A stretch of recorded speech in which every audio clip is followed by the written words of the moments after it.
On Father's Day, my son sent a box that was supposed to be a surprise, but my wife, Elsa, glanced at it and whispered, "Don't open it." My mind froze as I looked closer. What could she possibly see that I couldn't? About 15 minutes later, the police showed up. I still couldn't believe what was inside that package. I hadn't even set the box down on the counter before my phone buzzed. Lucas's name lit up the screen, my only son. I answered, expecting either a "Happy Father's Day" or some kind of awkward apology. Instead, his voice came fast, sharp, and already annoyed. "Dad, I need $4,500, like, today." There was no greeting, no question about how I was doing, just a demand, as if he were asking for pocket change. The officers offered to start an investigation, but I said no, at least for now. "We'll file an incident report regardless," Officer Schmidt said. "If anything else happens, even a phone call, let us know immediately." After they were gone, my wife, Elsa, locked the door behind them twice. Neither of us spoke as we cleaned the kitchen counter. I wiped the spot where the box had rested. I don't know why, there was no dirt or stain, but it felt necessary, like trying to scrub off the violation. Then she said, almost to herself, "Do you think he even remembers what day it is?" I didn't respond. What was the point? He remembered enough to send a box. He remembered enough not to sign his name. And he remembered enough to choose something alive, silent, and unsettling.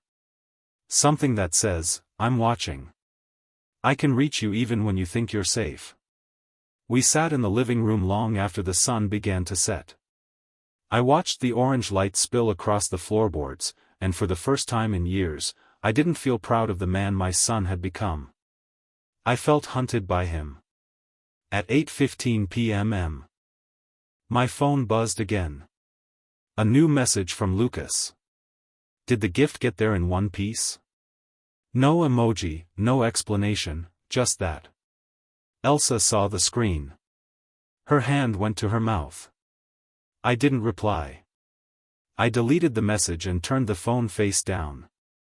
She reached for my hand, and when I didn't move, she simply held my sleeve instead. "He's not going to stop," she whispered. I nodded.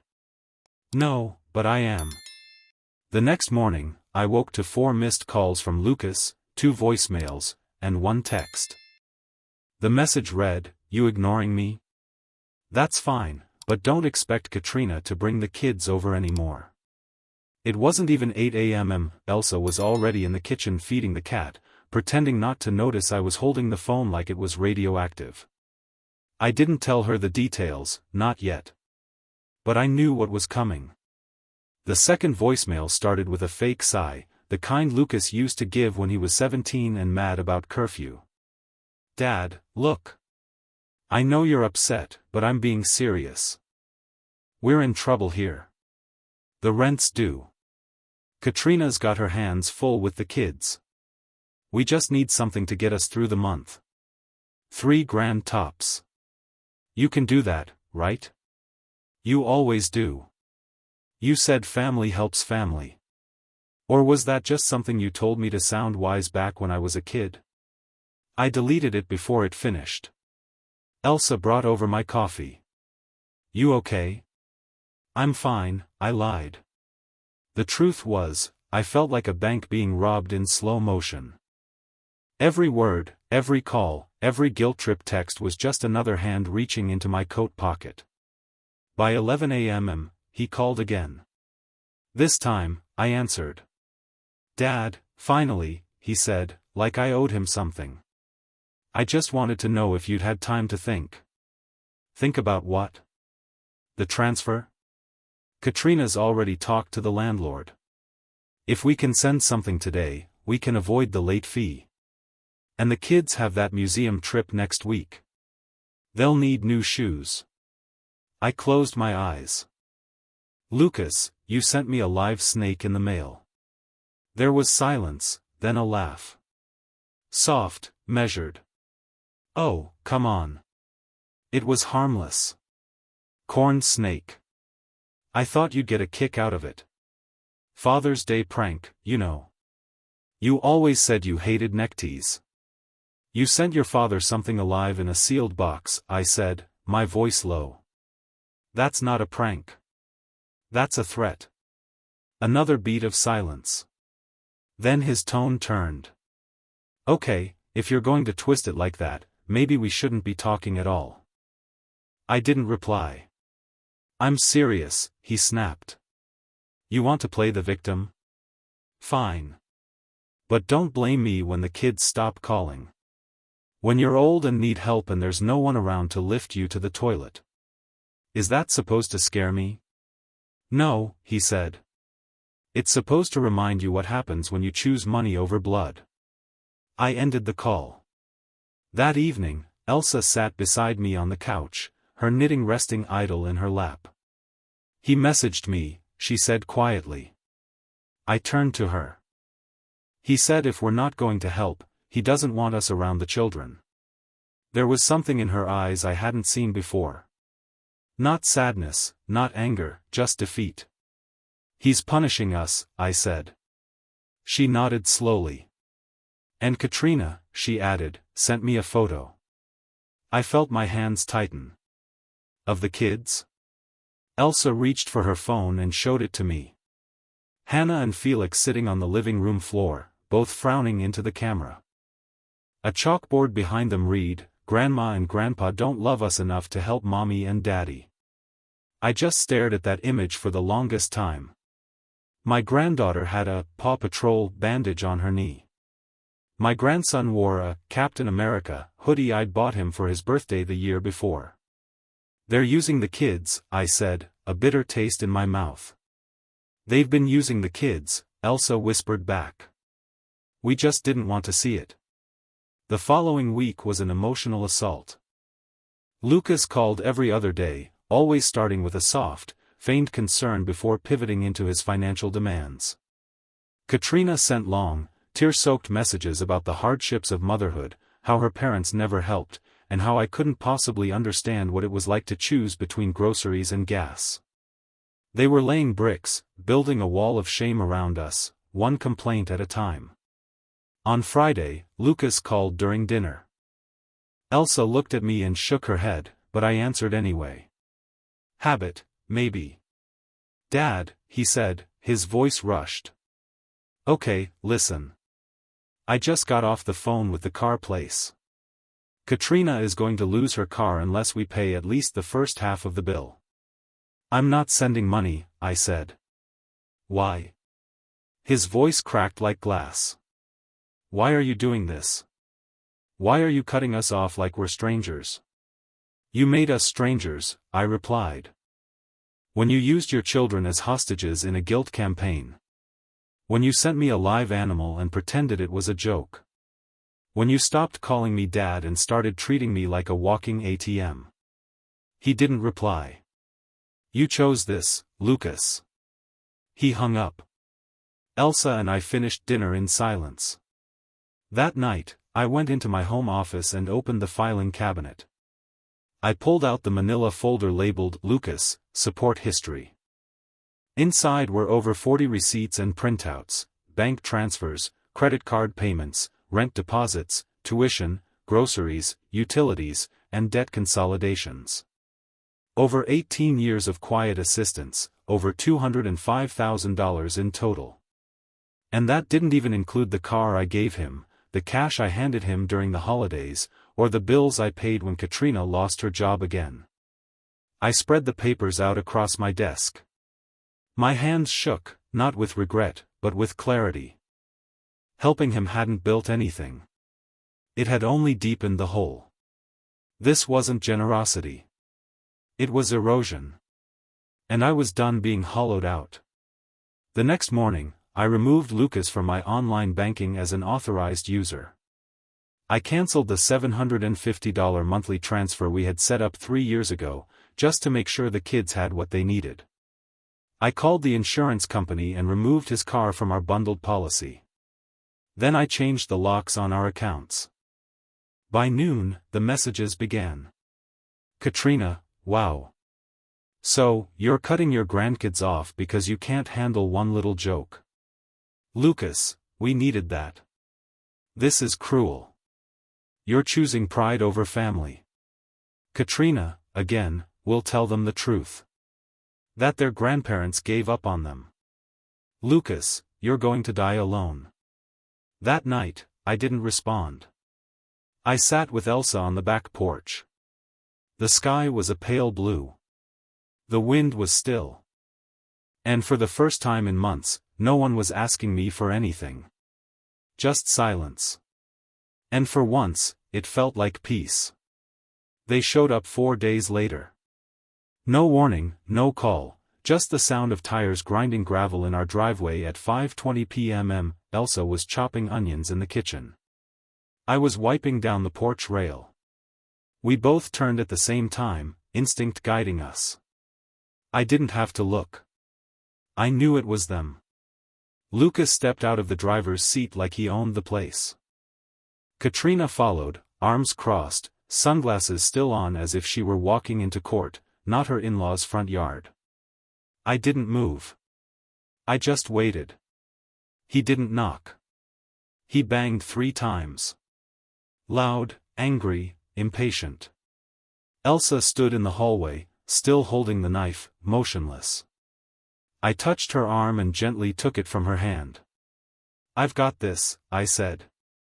I opened the door just enough to see both their faces, but not enough to invite them in. Lucas smiled as if nothing were wrong. "Hey, Dad." I didn't answer. "We thought we'd stop by. You weren't answering calls. Figured maybe you'd lost your phone or, I don't know, lost your mind." Katrina laughed at that. Her smile never touched her eyes. "I told him you were probably just being dramatic," she said. "You always take things too personally." I looked at them, not at their words, but at them, their faces, their posture, the rehearsed performance. They didn't look like family. They looked like salespeople on a cold call. Lucas shifted his tone, trying the softer angle. "Look, Dad, we get it. You're upset. Things got a little out of hand, but we're still family. It's Father's Day week, for God's sake. Can't we just talk? You sent me a live snake." "I already told you," he said, shrugging. "It was harmless. You lied about sending it." His mouth opened to argue, but I didn't let him speak. "And you weaponized the kids again," I said, cutting him off. Katrina stepped closer, her voice sharp with mock indignation. "Excuse me, but we are raising those kids under constant stress. You think it's easy keeping things together with zero support? You've had more support than you'll ever admit," I said, my voice cold. "But that ends now." Her face changed, the mask of victimhood slipped away. Lucas's eyes narrowed. "So, that's it. After everything we've done for you." Elsa stepped into view behind me. Her voice was quiet, controlled. "Everything you've done? What exactly have you done, Lucas?" His jaw tightened. "I'm not doing this with you too. I came here in good faith." "Good faith doesn't come in cardboard boxes with breathing holes," I said. For a long second, none of us moved. The breeze picked up just enough to rattle the wind chimes Elsa insisted on keeping by the porch, no matter how much I disliked their sound. Then Lucas snapped. "You know what?" he said, his voice rising. "Screw this. You want to cut us out? Fine. Don't expect us to visit. Don't expect birthday cards. And when the time comes, when you're old and sick and helpless, you'd better hope you made friends in that fancy retirement plan of yours." "Lucas." Elsa started, but Katrina grabbed his arm. "Don't waste your breath. They don't care. They never have." They turned and walked back to the car. I didn't stop them. I didn't raise my voice. I just stood there, letting the screen door rest between us like a closing chapter. They slammed the car doors. Tires squealed against the gravel. When they were gone, Elsa said, "We should have changed the locks." I nodded. Later that night, I sat at my desk staring at the computer. I pulled up the financial records again, not because I needed to review them, but because I wanted to remind myself that this wasn't sudden. It wasn't cruel. It was long overdue. 18 years of slow erosion. I opened a new document. Title: Final Legal Preparations. Richter Household. I made a list. Remove Lucas from all family accounts. Cancel credit card access. End automatic transfers. Secure personal property documentation. Consult an attorney for will revision. File documentation of threats and in-person confrontation. The snake was no longer the scariest part. The real danger wasn't what came in the box. It was what I'd allowed over time. Silence, tolerance, excuses. Every check I wrote was another inch I gave. And they took every one without blinking. The box had simply made it visible. About a week later, a letter arrived in the mail, typed neatly. No return address, but the postmark was from a zip code 2 streets over from theirs. "We're disappointed in your behavior. You've pushed your only son away. The children are confused and hurt. We will be taking time and space to process this. We hope one day you'll realize how much damage you've caused." No signature, not even a scribbled "Love, Lucas." Just cold, passive-aggressive ink on paper. Elsa read it, folded it quietly, and slid it into the drawer where we kept old birthday cards from the grandkids. Then she turned to me and said something I hadn't heard from her since this all started. "We need to see Johanna."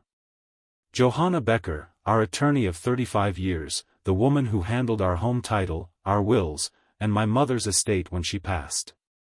A no-nonsense type with sharp glasses and a sharper mind. "You ready for that?" I asked. Elsa looked me dead in the eye. "I'm ready to make sure they never do this to us again." Johanna Becker hadn't changed. Same steel gray suit, same rectangular glasses perched halfway down her nose, same habit of tapping her pen twice before she spoke. Her office smelled like leather and old books, comforting, solid, the kind of place where bad decisions didn't survive long. Elsa and I sat across from her, the morning sun spilling through the blinds in wide, silent stripes. "Wilhelm, Elsa," she said, glancing between us. "It's been what, 8 years?" "9, Elsa said. "Last time was when we updated the medical directives." Johanna nodded, flipping open a fresh legal pad. "What brings you in?" I didn't hesitate. "We want to revise the will immediately." Both her eyebrows lifted slightly, but she didn't ask why. She never asked first. She let the facts arrive on their terms. Elsa leaned forward. "We also want to explore protective measures. Legal protections against our son." That made Johanna pause. "Walk me through it." So, we did. Not all at once, but in the way people do when they've held things in for too long. Elsa started with the box. I explained the call. We both described the years of financial erosion, the guilt, the manipulation, the threats. We told her about the confrontation on the porch, the letter, the texts, the weaponizing of the grandchildren. Johanna wrote constantly, barely blinking. When we finished, she set her pen down, tapped it twice. "What you're describing," she said evenly, "is a pattern of financial coercion and emotional abuse, and it's not uncommon, but it is serious." She leaned back in her chair. "Here's what I recommend. First, we restructure the will. Right now, Lucas is listed as a 75% beneficiary of the estate. That ends today. You can redirect that share to a controlled trust, something earmarked exclusively for your grandchildren. We'll assign a third-party trustee to manage it. No access from the parents, no loopholes." Elsa exhaled slowly like she'd been holding that breath for weeks. "Second," Johanna continued, we document every form of intimidation, the snake, the threats, the texts. For what? I asked. He let out a sigh, as if I were being completely unreasonable. Katrina's car needs repairs, and we're short on rent this month. And the kids' school trip is scheduled. I figured you'd want to help before it gets messy. Before it gets messy. That's how my son talks to me now. Not like a son, but like a man cornering a banker. My chest tightened. I looked at the box on the counter, the one he had just sent. It sat there, untouched, and it felt alive. What's in the package, Lucas? There was a noticeable pause. What package? He said, his voice forced and flat. The one you sent this morning. He gave a short, fake laugh. I don't know what you're talking about. I haven't sent you anything. His lie was sloppy. He was never good at hiding guilt. Then, faint in the background, I heard Katrina's voice. It was muffled, but I caught her mocking tone. Ask him if the thing hissed yet. Lucas didn't realize I'd heard it. But that one sentence, that was enough. I'm not sending you money, I said flatly. There was another pause, then a scoff. Seriously? After everything I just said? You didn't ask, Lucas. You demanded. Oh, come on, Dad. Don't act like you don't have it. You've got savings, investments, and Mom's pension. It's not like you're struggling. My hands clenched the phone tighter. It's not about the money. It's always about the money, he shot back. You just don't want to help your own family. That word, family, coming from him felt like a threat. You've had my help for the past 6 years, I said.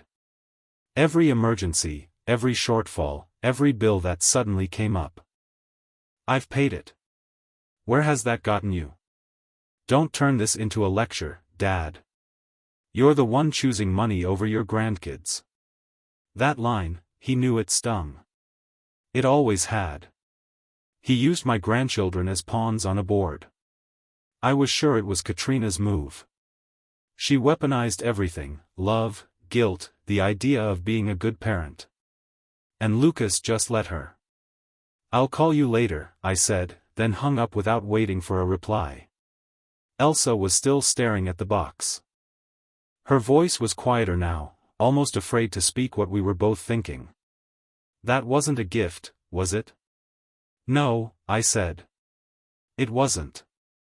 I stepped back toward the counter and looked at it again, at the neat edges, the carefully punched air holes, the silence that had now returned. There was nothing loving about it. It wasn't a prank. It was a message. And that phone call confirmed it. I didn't say another word. I reached for my coffee, now lukewarm and bitter, but I didn't drink it. My hand just hovered there, still clenched from the call. Elsa moved around the box carefully, like it might bite, like she already knew what it was before the lid even came off. We both stared at it, this silent threat sitting in the middle of our kitchen. A box with my name on it, sent by the son I once carried on my shoulders through state fairs and baseball games. The same boy I taught to ride a bike. The same boy who now talks to me like a debt collector. Something inside shifted again. A quiet scraping sound. Elsa flinched. I'm calling the police, I said. Her only response was a silent nod. About 15 minutes later, 2 patrol cars pulled up in front of the house. Officer Schmidt and his partner stepped out, one holding gloves, the other already on the radio. I led them inside without a word. It's on the kitchen counter, I said. We haven't touched it since it moved. They took one look at the box, saw the air holes, and called it in as a biohazard. Within minutes, animal control was dispatched. Elsa and I were asked to wait in the living room. She sat, but I stood. I didn't want to feel comfortable. Officer Schmidt returned with a question that made my stomach sink. Mr. Richter, do you have any reason to believe a family member would try to frighten you? Elsa looked up, startled. I didn't answer immediately. He continued, the packaging is too deliberate to be a prank. It was delivered by a private courier. There's no name on the manifest. Whoever sent this didn't want to be traced. I nodded slowly. Yes. My son. Lucas. His pen stopped. Do you have reason to believe he meant you harm? I believe he wanted to send a message. And I got it. Animal control arrived about 15 minutes later. They opened the box like a bomb tech, slow, precise, with gloves up to the elbow. What came out wasn't an explosive, but it felt like it might as well have been. A live corn snake about 4 feet long, pale with red markings, coiled tight against the cardboard. It flicked its tongue at the light and curled in a lazy spiral, unbothered by the chaos it had caused. Non-venomous, the specialist said. Looks like it's been kept in a tank. Someone knew how to handle reptiles. I almost laughed. Of course they did. Katrina once posted Instagram stories from a reptile expo. I remembered because she bragged about holding a python like a pro. The officers packed up the box, the snake, and took our statements.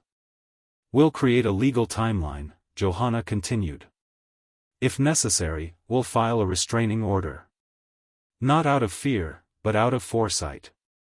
I nodded. And third, she said, you write a legacy letter. Elsa blinked. What's that? It's not legally binding, Johanna explained, but it explains clearly and calmly why you made these changes. It can be read aloud when the will is executed. It gives your voice to the decisions. No confusion, no drama, just truth. I looked at Elsa. She looked back at me. We didn't speak. We didn't need to. Johanna stood and moved to the file cabinets. You've always been organized, she said over her shoulder. This will go fast. And it did. Within an hour, we'd signed the initial documents. The new draft of the will would be ready by week's end. The educational trust fund for Hannah and Felix would be administered by a firm in Boston with no ties to either family. Withdrawals would require receipts, school verification, and board approval.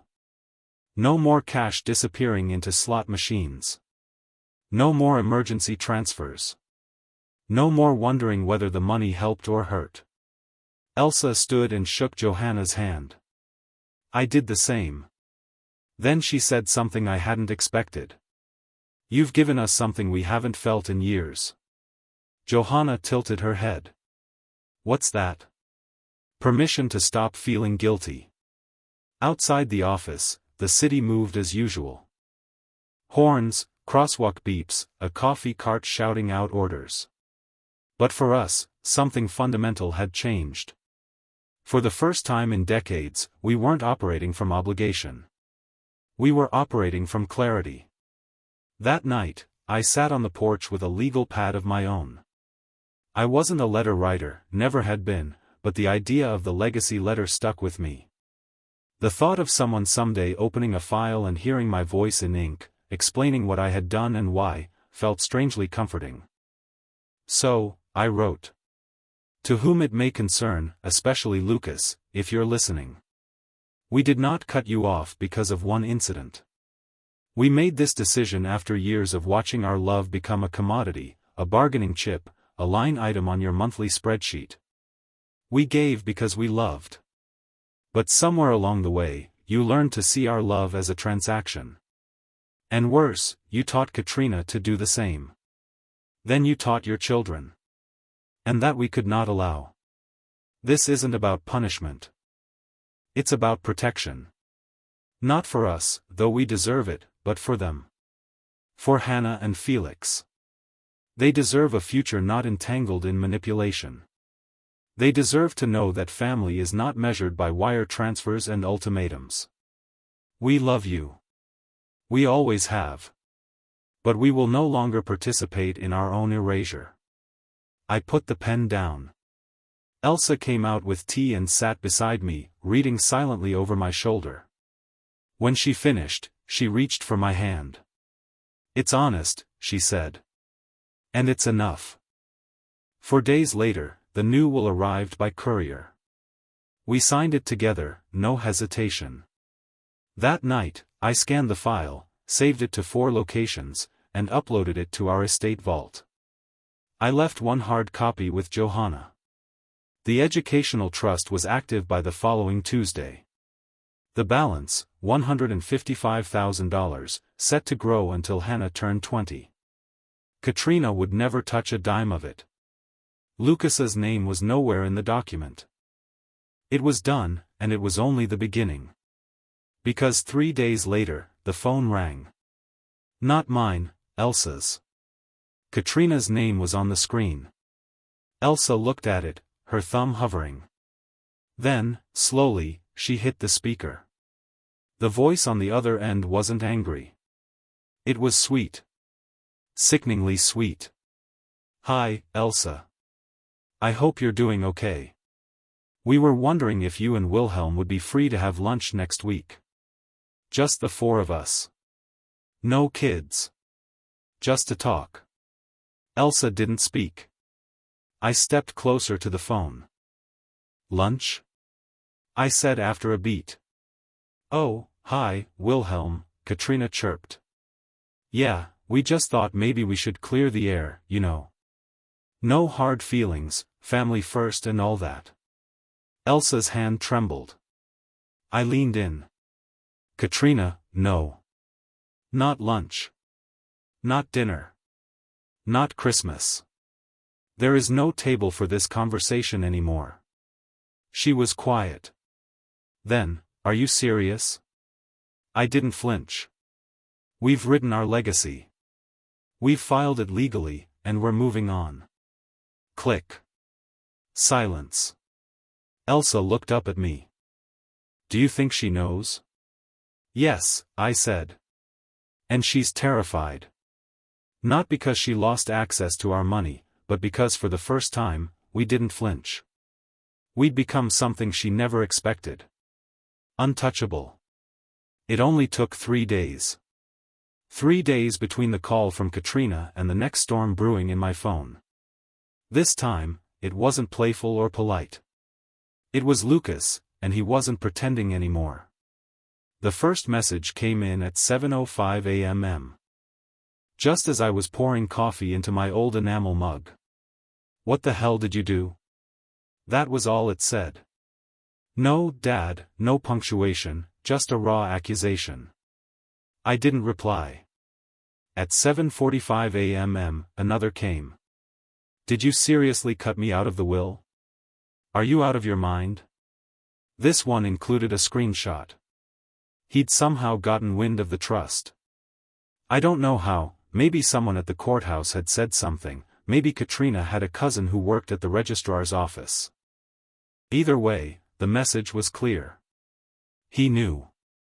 Elsa came into the kitchen, her robe still wrapped tight, her eyes puffy with sleep. I held the phone up without saying a word. She read it. She didn't flinch. "What are we going to do?" she asked softly. "Call Johanna," I said. Our lawyer didn't sound surprised when I told her. She just sighed. "They always escalate. That's how this works. First, it's guilt. Then it's anger. Then it's threats. But you've done the hard part already. Now, you let the law carry the weight." She gave us instructions. Step 1, compile every message. Screenshot, print, save, date, and time-stamped. Step 2, draft a formal no-contact notice, signed by both of us, reviewed by her. Step 3, submit documentation to the court for a protective order. Not because we were afraid, but because we were done negotiating our boundaries. Johanna had a phrase for it, legally untouchable. By the time we hung up, the printer was already humming. I spent 2 hours cataloging every message, every voicemail, every thinly veiled threat. Elsa sat beside me, organizing them into folders, one for Lucas, one for Katrina. There was a rhythm to it, quiet, steady, like we were sweeping a dirty floor that hadn't been cleaned in years. At 11:55 a.m. another message came in. This time, it was a voice memo. I didn't want to listen, but I did. His voice was trembling, but not from sadness. From rage. You think this fixes something? You think cutting me off makes you righteous? You're nothing but a bitter old man with a fat wallet and no soul. You're teaching your grandchildren that loyalty means nothing. I swear you'll regret this. I replayed it once, then saved it. Elsa didn't say a word. She just reached over and clicked Add to Folder. The court accepted the application without issue. The documentation was extensive. Johanna said it was one of the cleanest cases she'd handled in years. No empty threats, she said, her eyes scanning the file. Everything is precise, patterned, predictable. The protective order would take effect in 96 hours. Once served, Lucas and Katrina would be legally barred from contacting us directly by phone, text, email, in person, or through the kids. Any attempt to do so would escalate to criminal charges. The look on Elsa's face when Johanna said the word criminal was complicated, half sorrow, half relief. He used to make her breakfast in bed, she whispered on the way home. When he was little, he'd burn the toast and bring it with orange juice and a flower from the yard. I didn't answer. I remembered it, too. But that boy was gone. 4 days later, the paperwork was delivered. Lucas was served at work. Katrina at home. Elsa and I were in the middle of making dinner when my phone buzzed again. Blocked number. I didn't answer, but this time a voicemail came through anyway. I played it on the speaker. You're not just cutting me off. You're humiliating me at work. Really? You think this makes you look noble? It makes you look scared, cowardly. You think a piece of paper will stop me from protecting what's mine? You're wrong. I stared at the phone. Elsa turned off the stove without a word. We sat in silence, but this time, we weren't afraid. We were tired. Tired of circling the same emotional battlefield, always hoping for a ceasefire that never came. Now there were borders, clearly drawn in ink and law. And nothing terrifies a manipulator more than someone who's no longer playing the game. The next morning, I walked to the end of the driveway, grabbed the newspaper, and waved to the Schmidts across the street. "Morning, Wilhelm," Elias called out. "Morning," I smiled. He was clueless. They all were. To them, I was just a retired engineer with a perfect lawn and a quiet marriage. They didn't know about the snake, the threats, the Cold War that had brewed for years inside my family. And that was fine. I didn't need them to know. This wasn't their fight. It was mine. And now, it was over. Inside, Elsa had already made coffee. The sun poured through the blinds, landing softly on the kitchen floor. It felt like a Sunday morning should feel, quiet, warm, unburdened. I sat down and opened the paper. Front page, local mayor scandal. Second page, high school graduation list.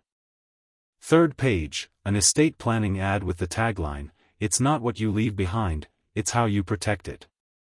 I folded the page in half. Elsa looked up from her crossword and smiled without saying a word. We both understood. We were no longer protecting our wealth. We were protecting ourselves. It was raining that evening, but not a storm. The rain was coming down, not in a downpour, but in a gentle, persistent drizzle that tapped against the window panes. Elsa was in the kitchen fixing a cup of tea. I was in my home office going through old bills when I heard it, the slam of a car door, then 2 quick footsteps on the front walkway. I peeked through the blinds. Lucas was by himself. No Katrina, no umbrella, just his clothes soaked to his skin and a look on his face that was pure rage. I got to the door before he could even knock.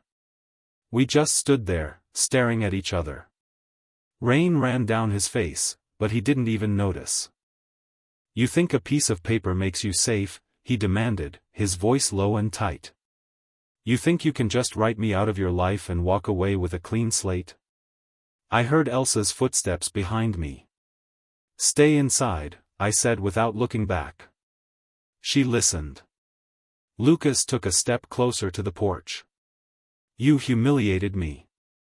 You cut me off like I'm some stranger. You made me look like a beggar to Katrina, to her family, to everyone." I stood my ground. "I didn't make you look like anything," I said calmly. "You did that all on your own." His nostrils flared. "You always looked down on me. Ever since college, ever since I didn't take that engineering internship, you wanted me to be you." I shook my head. "I wanted you to be a man who took responsibility." He gave a bitter laugh. "You mean boring, controlling, cold, just like this damn house." I ignored the insult. "You know what I think," he said, stepping forward again. "I think you like this. You like watching me squirm. It makes you feel powerful, important." "No," I said. "It makes me feel ashamed." That stopped him in his tracks. "Of what?" he asked. "Of the man I raised." His mouth opened, but I kept talking. "I taught you how to ride a bicycle. I showed you how to fix a broken chair. But somewhere along the way, I forgot to teach you limits. I just gave and gave until you forgot what it meant to earn something. You thought a relationship was an ATM you could empty whenever you felt like it." The rain was running down his face now, but his eyes were hard. "Hannah asked about you yesterday," he said. My heart lurched. "She wanted to know why Grandma and Grandpa don't visit anymore." I said nothing. "I told her the truth," he continued. "I told her you abandoned us, that you care more about paperwork than people, that money means more to you than blood." The rain thickened. The wind picked up. I stepped forward just once and said, "You're wrong." His eyes widened. "Money didn't replace blood," I said. "It revealed who was draining it." He blinked, stunned. "Go home, Lucas." His mouth twisted. "This isn't over." "It is," I said. "And the next time you show up here, the police will escort you off the property." He shook his head, backing away. "You'll die alone, old man. In this cold, silent house. I hope it's worth it." "Peace," I said, "is always worth it." He turned and walked into the rain, his shoes splashing against the driveway. He didn't look back, didn't apologize, just the back of his head disappearing into the wet. I watched him drive away. Elsa joined me at the door, her arms wrapped around her chest. "He's lost," she whispered. "No," I said. "He knows exactly where he is. He just doesn't like that it's not his anymore." She didn't say anything after that, just leaned against me. We stood like that for a long time, not waiting, not hoping, just letting go. That night, I slept better than I had in years. No dreams, no questions, only stillness. The next morning, I made coffee while Elsa read the paper. The house felt different now, lighter somehow, as if it had finally let out a heavy breath. At 10:15 in the morning, the phone buzzed. Not a call, but a notification from our security bank. Attempted login from an unknown device. Access blocked. Elsa looked up from her paper.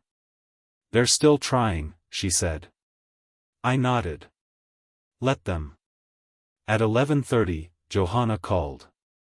"I just spoke with the judge," she said.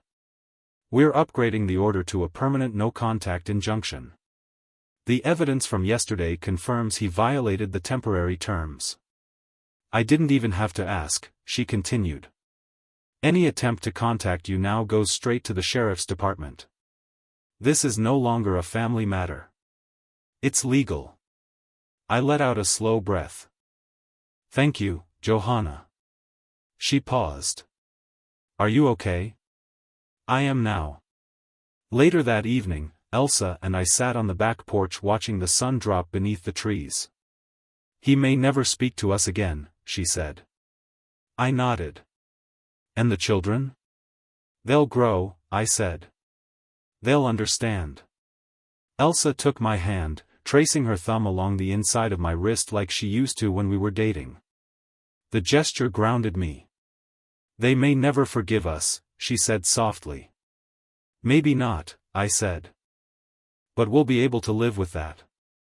I looked up at the sky where the first stars were just starting to blink into view. Yes, I said, because I had finally done the thing every parent hopes they never have to do. I had protected my home from my child, and I would do it again, without regret, without fear, without flinching. My son thought he'd buried us, but we had just refused to stay down. We stood there a moment longer before I closed the door. The lock clicked into place like a period at the end of a long sentence. The next morning, we sat in the breakfast nook, the one Lucas used to color in when he was 7, with crayon streaks still faintly visible under the varnish. Elsa buttered toast. I poured coffee. The house was silent except for the soft hum of the dishwasher. It felt like peace. No messages, no calls, no threats, just quiet. Earned quiet. By 11 a.m., Johanna called. I received the report from the sheriff, she said. He showed up. He violated the order. That's enough for a criminal complaint. I didn't speak. Wilhelm, she continued gently, we don't have to file it, but it's your right if you want to. I looked out the window where the sun was slicing through the wet lawn. No, I said. Not yet. She didn't argue. That afternoon, a letter arrived, typed just like before, but this time signed, Lucas Richter. It wasn't an apology. It was a warning. A long, rambling justification disguised as love. He said we'd regret turning our backs.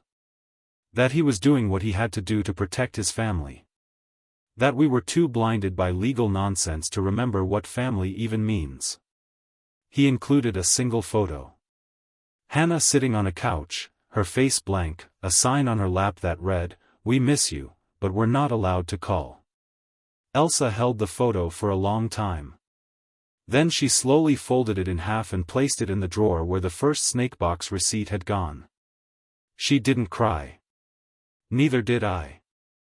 We had learned, finally, how to let go of what was never love, only leverage. And that, perhaps, was the hardest parenting lesson of all. The days after Lucas's visit passed like mist. No phone calls, no texts, no lawyers, just the slow, quiet rhythm of ordinary life. Coffee in the morning, a walk to the mailbox, folding laundry that no longer included his name stitched on collars or initials on socks. Some people say silence is heavy. They're not wrong. But after a storm like his, silence feels like oxygen. Elsa and I began filling our days with small rituals. She returned to painting again. Nothing grand, just soft watercolors of flowers and the backyard in different shades of light. I picked up carpentry, sanding down the old bench in the garden I built when Lucas was a toddler. It needed mending. Much like everything else in our lives. I didn't erase Lucas from our memories. I didn't take down the photos or toss the old birthday cards, but I did start something new. A journal. Not for me. Not really. For Hannah and Felix. Each morning, I'd sit down at the kitchen table with a cup of black coffee and write one page. Just one. Sometimes it was a memory. The time your dad fell into the lake trying to catch frogs. Sometimes a lesson. How to tell if someone's kindness is genuine, and they do it when no one's watching. Sometimes just a feeling. You don't have to love someone who hurt you, but you can wish them peace anyway. I didn't know if they would ever read it. But I needed to write it, because one day, maybe not this year, not even in this decade, they would grow up. They would start asking questions, real questions. And I didn't want their only answer to be a bitter father or a burned bridge. I wanted them to have the whole story, quietly, gently, in my voice. It was a Thursday when we got the letter. Not from Lucas, but from Katrina. It came in a plain envelope. No return address, just a few lines. Wilhelm and Elsa, I know you probably don't want to hear from me, but I wanted to say that I never agreed with what he did. I was scared. I let him speak for us both. I shouldn't have. Hannah still asks about you. She keeps the bracelet you gave her under her pillow. There was no signature, just that. Elsa read it 3 times, then slowly folded it like she was closing a wound. I always wondered, she whispered. We didn't reply. There was no address to send it to anyway. But for the first time in months, I allowed myself to feel something that I hadn't dared name, hope.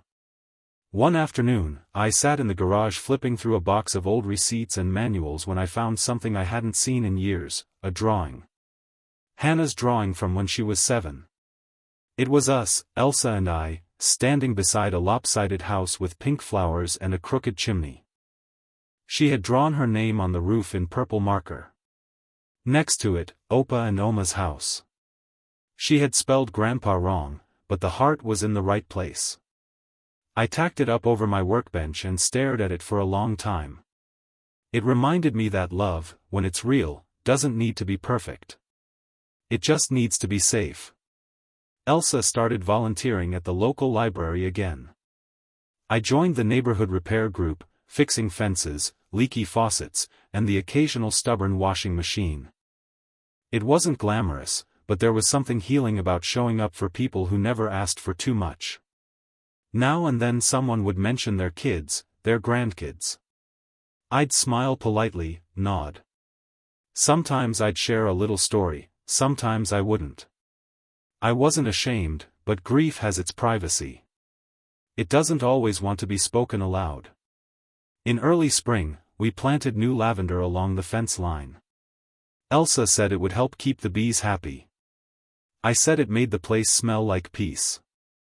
We both agreed it was better than silence. On a morning in April, while we were trimming the hedges, a car slowed in front of the house. A black sedan with tinted windows. I froze. So did Elsa. It didn't stop. It just paused for a beat, then kept driving. She turned to me. Do you think it was them? I didn't know. But that night, I added another page to the journal, one that I didn't read aloud. If you ever come back, I will still be here. Not with open arms, but with truth and boundaries and care, the kind you never dared to learn from your father. We never saw Lucas again that year, but that was okay, because peace isn't the absence of others. It's the absence of pretending. And for the first time in my life, I had nothing left to pretend. Not to him, not to myself, not even to the ghosts of old dreams I used to carry in the creases of my hands. One evening, Elsa sat beside me on the porch, her tea and her hand in her lap, her eyes on the dusk turning pink. I miss the noise sometimes, she said. I looked at her. The clatter of children, she clarified. Even when they're ungrateful. Even when they forget you. I reached out and took her hand. We didn't fail, I said. No, she agreed. We survived. There's a difference. We sat there until the sky dimmed and the first stars peeked through like tiny forgivenesses. I'm not writing this for revenge or sympathy. I'm writing this because one day a girl named Hannah might wonder what happened. And I want her to know the truth. Not the version told by anger or pride, but the version told by time. Time that reveals who stayed, who grew, who chose peace over power, and who, when given the choice between love and control, chose love, even if it meant letting go. The letter arrived on a Tuesday morning. No lawyer, no formal envelope, just a pale cream-colored envelope with careful, uneven handwriting across the front. To Oma and Opa. No last name, no postage barcode, just those 5 words, and they stopped me cold. I set my coffee down, called Elsa in from the garden. She wiped her hands on her apron and sat beside me in silence. We opened it slowly, as if we might tear something more delicate than paper. Inside was a folded, lined notebook sheet, faintly smelling of school glue and pencil shavings. The handwriting was unsteady, young, and full of pauses. A child's voice. Dear Oma and Opa, my name is Hannah. I'm 12 now. Mom and Dad don't know I'm writing this, so please don't tell them if you get it. Yesterday, I found a picture of you, Opa, in an old phone. Mom once said you like baking bread and Grandma loves lavender flowers. I miss you. Not because of candy or gifts. I miss how I didn't feel scared talking to you. I don't know what happened, but I think if you're not talking to Dad anymore, you must have a reason. If there's something I need to know, I'll wait. But I just wanted to say I never stopped loving you. Love, Hannah. Elsa covered her mouth. Tears welled up and fell quietly. No sobs, no drama, just the kind of weeping only a grandparent knows when a grandchild chooses love over fear. I didn't speak. I nodded once because I had just heard the most important truth of my life as a father and grandfather. A child had chosen to see us without being told. We didn't respond right away. There was no return address, but the postmark revealed it had been mailed from a small town near where Lucas had last moved. I didn't rush, didn't call, didn't write. I didn't break the fragile trust Hannah had created on her own with a whisper of courage tucked into an envelope. Instead, I did something else. I opened the journal I had been writing for her, the one I'd kept since the day Lucas cut us off, and I taped that letter to the inside cover. On the next blank page, I wrote, the day Hannah opened the door. 10 days later, I got a phone call from a number I didn't recognize. I almost let it ring out, but something told me to answer. A quiet, tired voice came through the speaker. It's Katrina. I didn't say anything. I'm sorry if this isn't welcome. I found Hannah's draft of the letter under her pillow. I didn't stop her. I didn't tell Lucas. Still, I said nothing. I don't agree with what he's done. Not anymore. I was scared. I let him speak for both of us. I shouldn't have. Her voice trembled. I just want you to know Hannah still talks about you. If there's ever a way she can write back or talk to you, even once, I think it would give her something solid to stand on. It was then that I finally spoke. Katrina, I said, thank you for not staying silent this time. She paused. I've been silent too long. Now you're not. And that was the end of the call. Not a long goodbye, no promises, just a quiet understanding between two former relatives, both choosing to step out of someone else's shadow. 5 days later, I sent a package. Not large, no name on the outside. Inside was the journal and one handwritten letter. Dear Hannah, thank you for your bravery. You don't need to understand everything right now. But you deserve to know what love looks like. I've been writing to you all this time, not because I expected you to write back, but because I hoped you would grow up knowing that love doesn't vanish. It waits. Each page is a story, a truth. Not to accuse, not to blame, but to give you something to hold on to when you decide what to believe. We don't choose our parents, but we do choose who we become. And I believe with all my heart, you will choose to become light. Wilhelm. I didn't sign it, Grandpa. She needed a real name now. Not a title, not a role, just truth. 3 weeks passed. No reply. I didn't wait. I didn't hope. I just resumed watering the garden, sanding the bench, rereading the words I had poured out to a child I hadn't seen in years. And then one quiet afternoon, a package showed up in our mailbox. No note, just one folded piece of paper.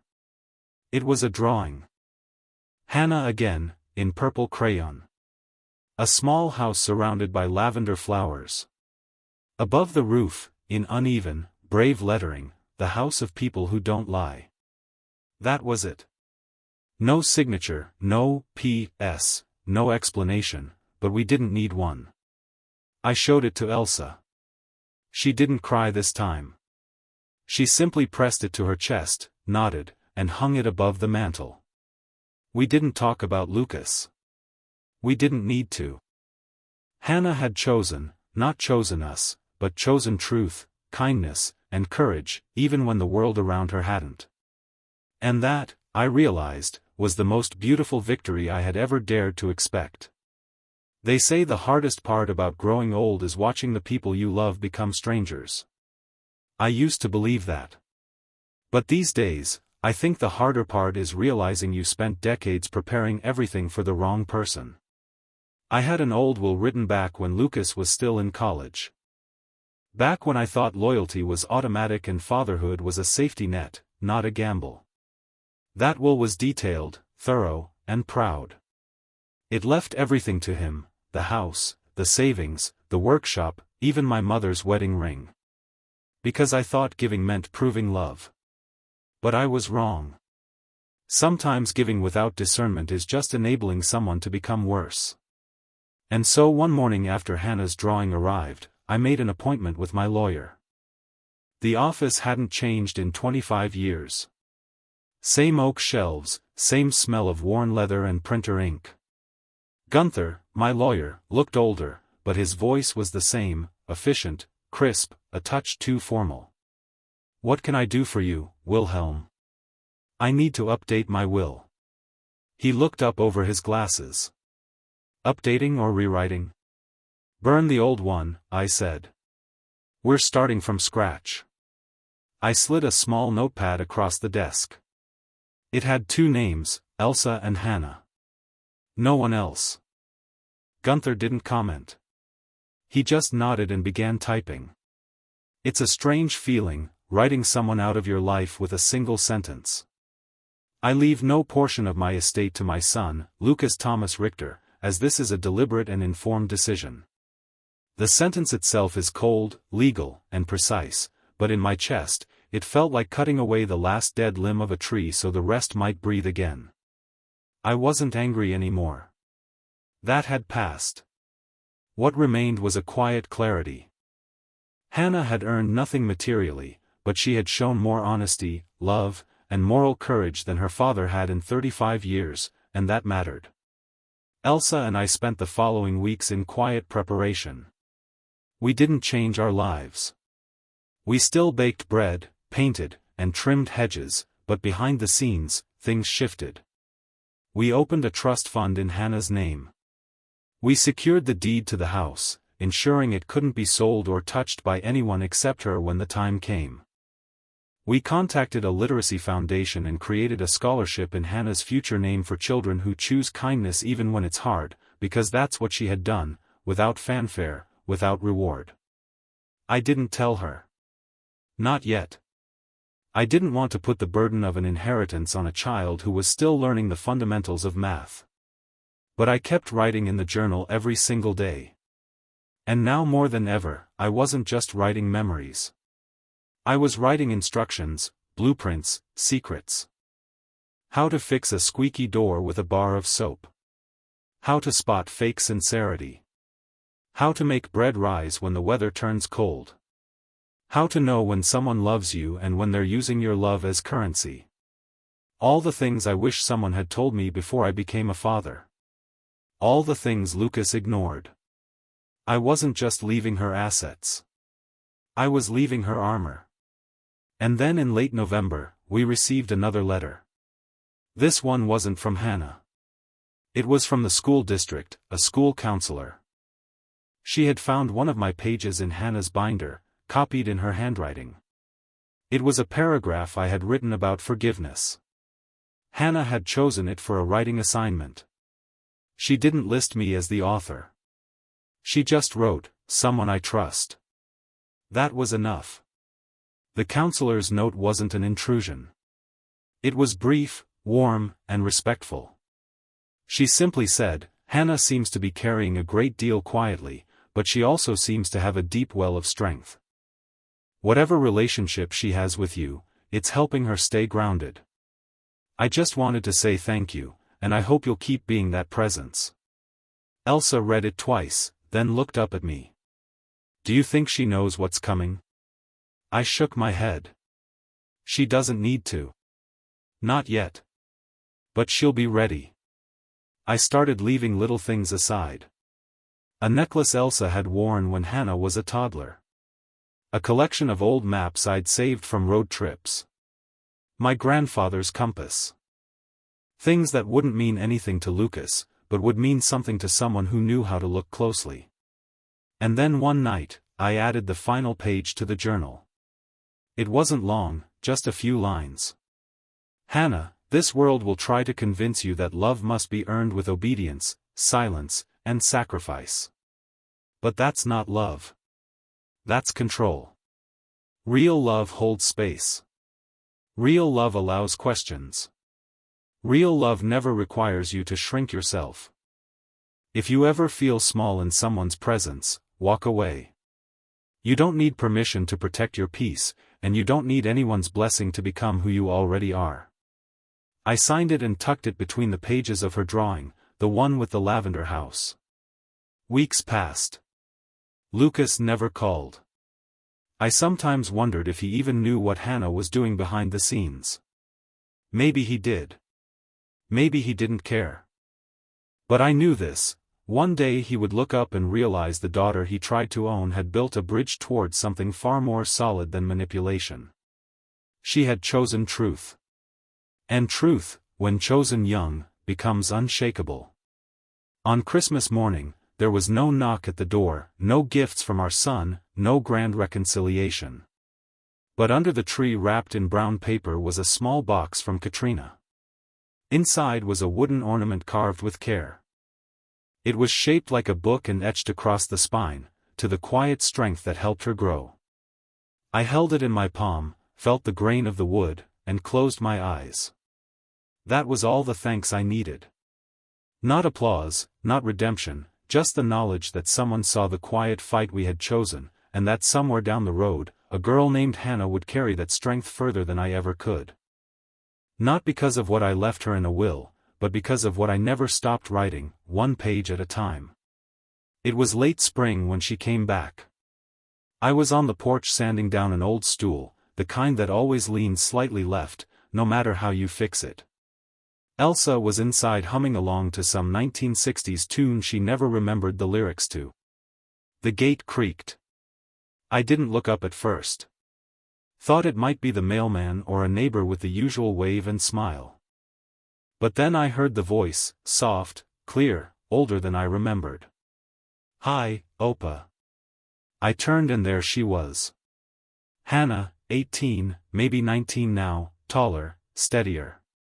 Her eyes held something I hadn't seen since my wife lost her mother, a strength shaped by silence and sharpened by choice. She looked exactly like Katrina in her best years with just a hint of my mother's chin. I set the sandpaper down, not because the stool was finished, but because nothing in that moment mattered except not missing a second of her face. I didn't run to her, didn't cry, didn't speak for a full 10 seconds. I simply stood and opened the screen door. She stepped inside like she'd done it 100 times before, even though the last time had been when she was 6. Elsa appeared in the hallway, a dish towel in one hand, her lips already trembling. "Hi, Oma," Hannah said gently. And then Elsa dropped the towel and hugged her the way only a grandmother can, with all the fear, guilt, and hope bundled into 2 shaking arms. No one asked why she was there. She didn't explain, and we didn't need her to. Some returns don't require permission, just presence. Over warm tea and lemon cookies, she spoke. I read the journal. All of it. I took photos of the pages before Mom found them. She never asked. I nodded. She pulled something from her backpack. A folded envelope yellowed at the edges. It was my last letter, the one I tucked into the drawing of the lavender house. "I think I memorized this," she said, unfolding it slowly. "Especially this part: real love never requires you to shrink yourself." She looked up. That line changed everything. I didn't know what to say. So, I said the only thing that mattered. I'm proud of you. She blinked fast, then once more. That's what I came for. She stayed for 4 days. No announcements, no posting on social media, no calls to her father. We planted tomatoes. We played gin rummy. We watched a thunderstorm roll across the field in silence. And on the second night, she asked the question I'd always known would come. Why did Dad do it? I stirred my tea slowly. You mean, why did he turn his back on us? She nodded. I think because love scared him. Why? Because we gave it without strings. And people like your father only know how to value things they control. She nodded slowly. I always felt like he loved me in pieces. When I obeyed, when I stayed quiet, when I got perfect grades. I looked at her. That wasn't love. That was approval. They're not the same. Her shoulders relaxed. And just like that, the years between us shrank, not erased, but bridged. Before she left, I gave her the small fireproof box from under my bed. Inside was the new will, her name in print and ink on every page that mattered, the house, the trust, the woodworking tools, the copyrights to my writings, even the recipes. She looked at the documents without blinking. I don't need any of this, she said. I know, I replied. That's why I trust you with it. She placed it back in the box, closed it gently, and set it on the kitchen table. I'm not ready yet, she said. But someday, I want to live here. Not for the inheritance, for the peace. That word, peace, was everything I had spent the last 12 years trying to build, one board, one truth, one silence at a time. Then it's yours, I said. Not the house, not the land, but the peace. Hannah left the next morning before sunrise. No ceremony, no pictures, just a hug so long it quieted every fear I'd ever held about dying with regrets. You don't have to say goodbye, I told her. I wasn't going to, she smiled. Just see you soon. Then she disappeared down the path back into the world with my mother's compass hanging from her neck and a copy of the journal in her bag. She didn't look back. She didn't need to. Because when someone chooses you for the truth, not the title, they carry you with them, whether you're in the same room or not. Weeks passed, then months. Life returned to its gentle rhythm. Coffee at 7 o'clock, pruning at 10 o'clock, a walk with Elsa before dinner. Lucas never called. We read in the newspaper that he had moved again, opened a marketing firm in a nearby city. Still wore suits too tight and smiles too thin. But we didn't feel anything. No bitterness, no sadness, just a quiet knowing. Not all children are meant to carry your legacy, but some grandchildren are born to redeem it. One day, while reorganizing the attic, I found the box labeled Lucas, College Years. Inside were photos, certificates, even a letter he once wrote thanking me for always believing in him. I sat with it for a while, then packed it neatly again, sealed the box, and wrote on the top, "Let go," because I finally had, not with hate, but with the grace that only truth allows. The last entry I wrote in the journal wasn't for Hannah. It was for myself. Just one line. She came back, not for answers, but because love never left. And beneath it, a date, June 21st, the day everything I had planted quietly, stubbornly, prayerfully finally bloomed.